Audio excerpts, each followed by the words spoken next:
Amit, is it true that no scientist has ever been able to prove materialism? Well, materialism has been very successful in describing the behavior of matter, and indeed has given us wonderful technology and solved many problems of living in harsh climate and so forth. So nobody questions the fact that scientific materialism is full of paradoxes. The idea that makes it materialism into a science is the assumption that matter produces every beat of our existence, every beat of our experiences. Now, this question can easily be challenged, and indeed, as I said already, that this materialist ideas gives you no clue about how to expand your consciousness and include another person in your caring, which is what we call love. And that's just one example. It shows science has no appreciation of these beautiful things in life that we call archetypes, like beauty, like fairness, goodness, wholeness, abundance.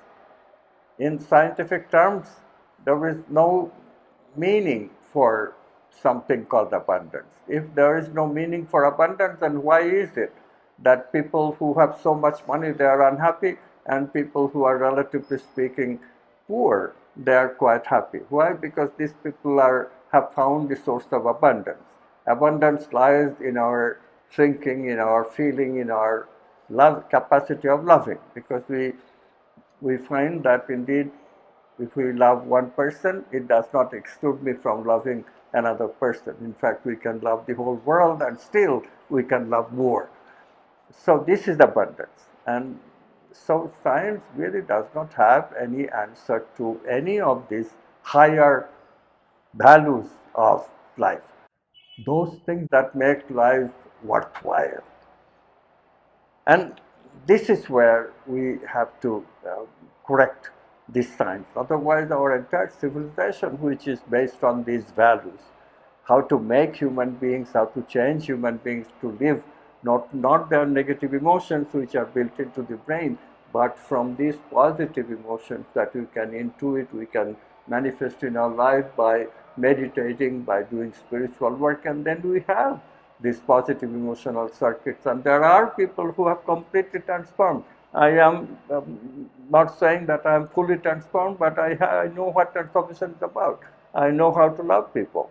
So there are many people like me who know how to love people much better than I do, and much better about other archetypes too.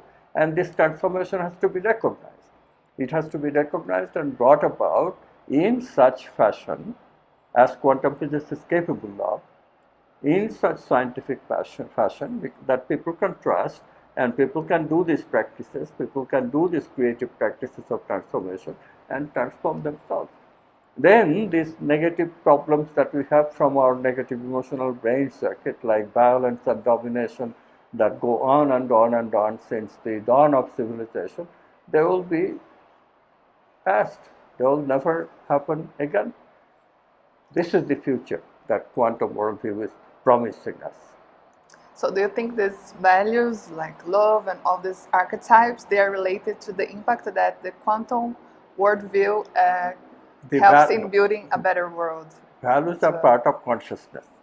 These archetypes are those objects which, exploring which, we get closer and closer to that oneness.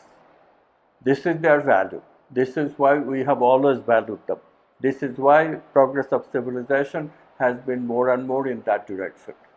Just look at the world as it was thousands of years ago. People really did kill each other when they had not discovered these values. These values are not innate in us.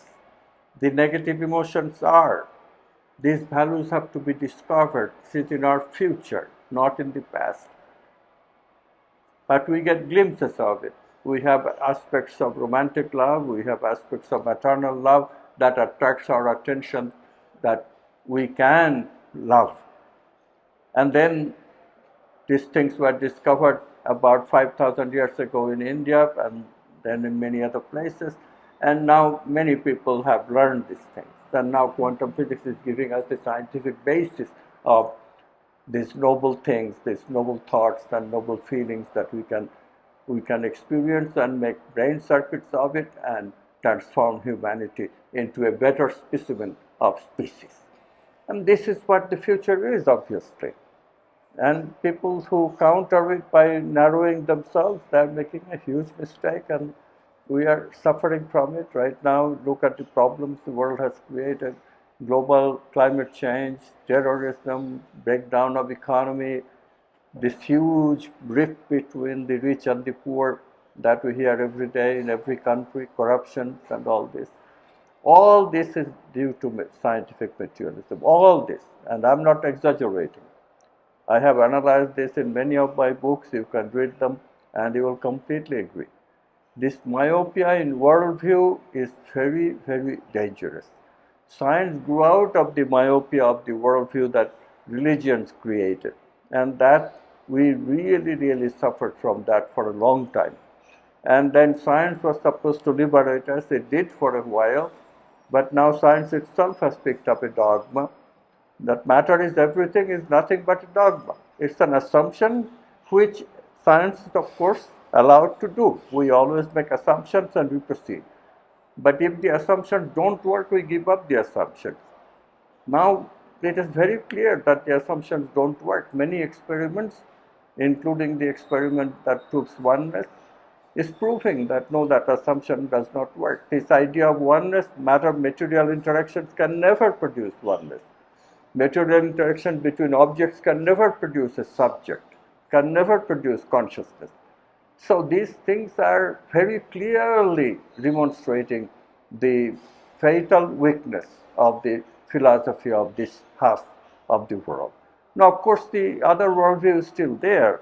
Religion is still there. So people fluctuate between religion and science and make do. But suppose this scientific materialism became the worldview of everyone on earth. Can you imagine what that world would be like? It will be like absolutely no moral rule, no spirit, no connection to higher potentiality, no ability to love, no feelings, just rational thinking. Just logical thinking, computable thinking based on what you know.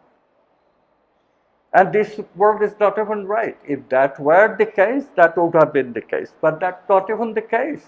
Our evolution clearly shows, our civilization clearly shows that that is just not the case. So therefore, it is obvious that we have to call a spade, discard the wrong worldviews. Both religion and materialist science are only half truths. Now we have a unity of that. We have an integration of both of these in the quantum worldview. This is the best worldview we can find today. Let's go with it and change the world, and that will take us further.